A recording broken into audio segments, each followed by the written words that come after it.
పరిగి నియోజకవర్గంలో 2 industry కారిడార్లో already 300 పైగా ఎకరాల భూమి ఆల్రెడీ వేకెంట్ ఉంది. ఆ భూమిని ఈ రోజు ఎవరికి కేటాయించకుండా మళ్ళీ నోటిఫికేషన్ ఇచ్చి ఎవరైతే పేద రైతులు ఉన్నారో పేద రైతుల దగ్గర భూమి గుంజుకోవాలటువంటి ప్రయత్నం ఇక్కడ ఉన్నటువంటి ఎమ్మెల్యే గారు చేస్తా ఉన్నారు. అది కేవలం రియల్ ఎస్టేట్ కోసమే. ఆయన రియల్ ఎస్టేట్ దందా నడవడానికైనా ఈ రోజు పేదల భూములు గుంజుకుంటాడు తప్ప మరొకటి ఏది లేదు. పేద ప్రజల మీద ఆయనకు ఎటువంటి ప్రేమ లేదు. ఈరోజు పరిగి ప్రజల ఓట్లతో గెలిచి కేవలం పరిగి ప్రజల మీద రాజకీయం చేస్తూ పరిగి ప్రజల దగ్గర రియల్ ఎస్టేట్ చేసి డబ్బులు సంపాదించినటువంటి తత్వం నేర్చుకున్న రామ్మోహన్ రెడ్డి గారు మొట్టమొదట నోటిఫికేషన్ ఆపేసేసి ఈ నోటిఫికేషన్ ఆపని నేపథ్యంలో మీ ఇల్లును ముట్టడిస్తాం, లేదంటే గాంధీ భవన్ ముట్టడించి అయితే మన ఈ నోటిఫికేషన్ రద్దయ్యేంత వరకు మేము పోరాటం చేస్తామని బీఆర్ఎస్ పార్టీ తరఫున మేము తెలియజేస్తా ఉన్నాం.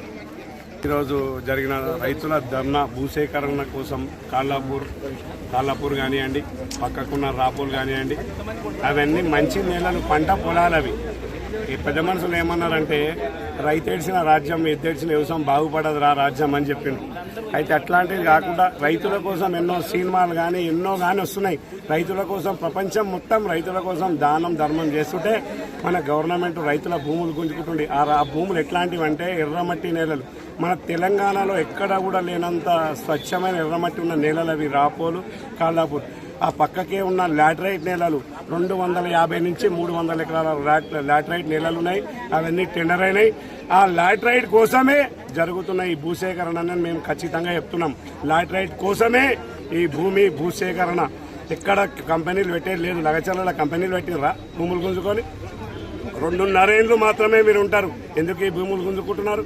ఎందుకు ఇది చేస్తున్నారు? ఉన్న క్యారిడార్లలో కంపెనీలు ఏర్పాటు చేయండి. పక్కకున్న మా పక్కకే విలేజ్ నాకవంచర్లు ఉన్నాయి.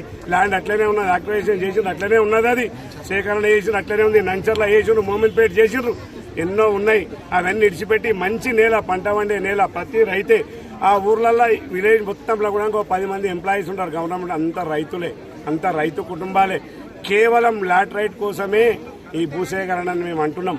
లాటరైట్ ఎర్రమట్టి నేలలు చాలా ప్రతి ఒక్కరికి తోట ఫామ్ హౌస్ల కోసం రియల్ ఎస్టేట్ కోసమే ఈ భూసేకరణ జరుగుతుందని మేము అంటున్నాం. ఖచ్చితంగా దీన్ని అడ్డుకట్ట వేస్తాం. ఎక్కడికైనా పోతాం దీనికోసం. ప్రతి ఒక్కరు రైతు ఏడుస్తున్నాడు. ఈరోజు రోడ్డు మీద ఉన్నారు రైతు, ఆడ మగ ప్రతి ఒక్కరు రైతులు రోడ్డు మీదకి వచ్చిండ్రు. ఈరోజు పోలీసులతో కొట్టిస్తున్నారు. పట్టా దిగిపోనే ఇష్టం ఉన్నట్లు కొట్టిండ్రు. ఈరోజు ఇదంతా ఆపాలే. గవర్నమెంట్కు ఖచ్చితంగా దండం చేసి చెప్తున్నాం. రైతుల పరంగా మేమున్నాం. రైతుల కోసం ఎక్కడికైనా పోతాం. కావాలంటే ఏదైనా చేస్తాం. మేమే బలిదానాలకు కూడా సిద్ధంగా ఉన్నాం. రైతుల కోసం ఈ భూసేకరణ ఆపాలని విజ్ఞప్తి చేస్తున్నాం. మా పార్టీ తరఫున, టీఆర్ఎస్ పార్టీ తరఫున మేము విజ్ఞప్తి చేస్తున్నాం. రైతుల తరఫున దయచేసి ఈ భూసేకరణ ఆపండి అని చెప్తున్నాం. లాటరైట్ కోసమే జరుగుతుందని మళ్ళీ చెప్తున్నాం. ఆ పక్కకే 250 ఎకరాల గుట్టుంది. లాటరైట్ నేలాది, లాటరైట్ ఉంది అక్కడ. మీరు మైనింగ్ పర్మిషన్ నిన్న మొన్ననే వచ్చిందని మేము అంటున్నాం. ఈ పర్మిషన్ కోసమే, ఈ లాటరైట్ కోసమే ఈ భూసేకరణ జరుగుతుందని మేము అంటున్నాం. దీన్ని ఆపాలి. గవర్నమెంట్ ఖచ్చితంగా ఆపాలి. ఆపే వరకు మేము ఇట్లే పోరాడతామని చెప్పి మీడియా ముఖంగా తెలియజేస్తున్నాం. మేము